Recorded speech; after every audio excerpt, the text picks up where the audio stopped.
Pernah nggak sih lo bertanya-tanya, kenapa ada jenis hubungan yang rasanya sakit banget, nyesek banget, tapi justru bikin kecanduan setengah mati? Kita sering melihat kasus perselingkuhan itu hitam putih. Ada pelakor, ada buaya darat, selesai.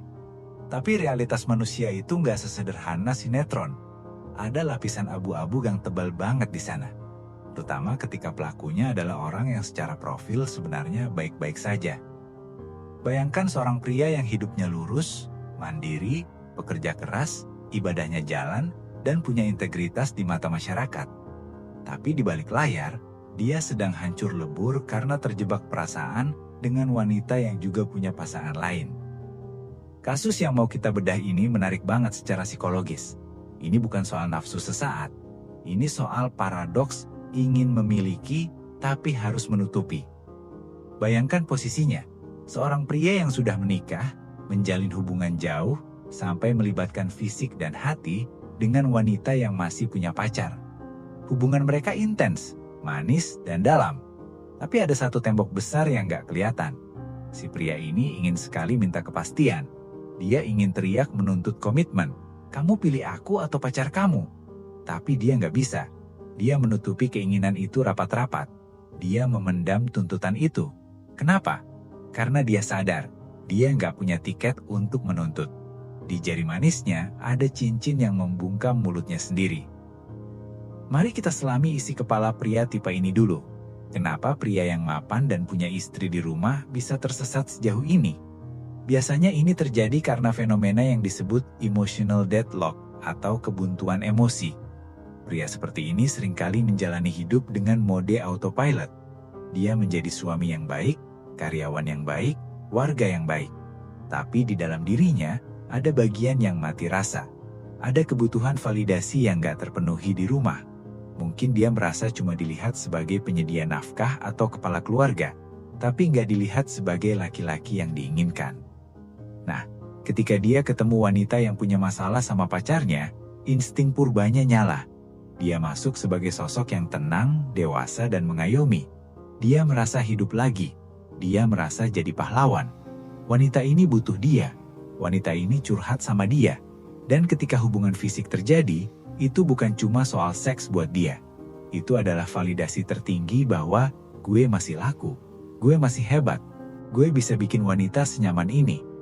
Masalahnya dia lupa satu hal fatal. Wanita itu nyaman sama dia bukan karena mau ninggalin pacarnya, tapi karena wanita itu butuh tempat istirahat. Disinilah kita masuk ke psikologi si wanita. Kenapa wanita yang punya pacar mau sama pria beristri? Jawabannya agak menyakitkan tapi logis. Karena pria beristri itu adalah zona aman. Coba pikir deh, kalau wanita ini selingkuh sama cowok single, resikonya gede. Cowok single bakal nuntut macam-macam. Bakal ngajak nikah atau bakal ngelabrak pacar aslinya kalau cemburu. Tapi kalau sama pria beristri, aman. Wanita ini tahu rahasianya terjaga. Karena si pria juga takut ketahuan istrinya. Jadilah mereka terjebak dalam hubungan simbiosis mutualisme yang toksik. Wanita dapat perhatian dan materi tanpa harus ngurusin cucian baju si pria. Si pria dapat validasi dan gairah tanpa harus kehilangan status suami baik-baik. Kelihatannya impas kan? Tapi tunggu dulu. Hati manusia itu rakus. Si pria mulai baper. Dia mulai merasa memiliki. Dia mulai cemburu kalau wanita itu balik lagi ke pacarnya. Disinilah letak tragisnya. Dia pengen banget ngomong, udahlah tinggalin cowok lo sama gue aja. Tapi kalimat itu berhenti di tenggorokan. Dia sadar posisi. Kalau dia nuntut wanita itu putus, wanita itu bakal balik nanya, terus kalau gue putus, lo berani ninggalin istri lo buat gue? Dan jawabannya hampir pasti, enggak, atau belum berani.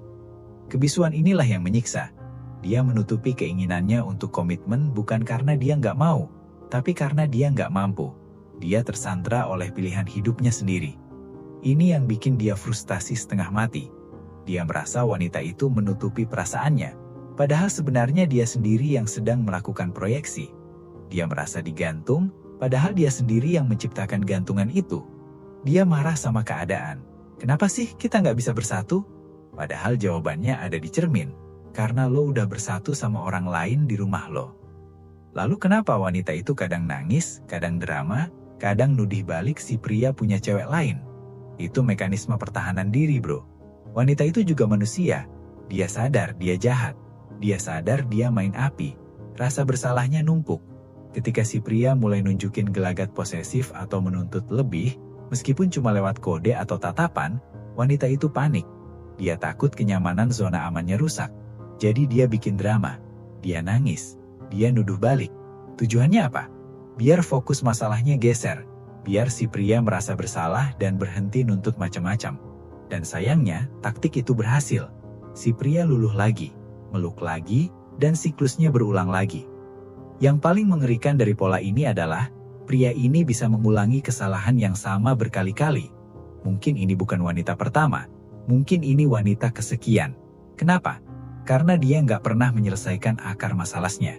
Dia kecanduan sensasi dikejar dan ditolak. Dia kecanduan adrenalin menjadi orang ketiga. Dia merasa hidupnya kayak film drama yang tragis, di mana dia adalah tokoh utama yang tersakiti oleh cinta. Padahal kalau kita zoom out, dia bukan korban. Dia adalah arsitek dari penderitaannya sendiri. Dia mencari wanita-wanita yang nggak beres atau punya pacar, karena alam bawah sadarnya tahu, kalau gue cari wanita single yang baik-baik, gue harus komitmen penuh. Dan gue nggak bisa. Jadi secara nggak sadar, dia memang cari wanita yang mustahil dimiliki. Biar apa? Biar dia punya alasan untuk tetap aman di posisinya sebagai suami, sambil tetap bisa main-main perasaan di luar. Dia mencintai rasa sakitnya, karena rasa sakit itu bikin dia merasa hidup, beda sama rasa datar yang dia rasain di rumah. Lalu apa yang harus dilakukan pria dalam posisi ini sekarang? Kalau lo ngerasa cerita ini relate sama lo, dengerin baik-baik. Lo nggak butuh tips cara dapetin hati wanita itu. Lo butuh tamparan realitas. Pertama, sadari bahwa kebisuan lo itu adalah jawaban. Fakta bahwa lo nggak bisa lantang minta komitmen ke dia, itu adalah bukti Tuhan atau semesta lagi ngasih tahu lo.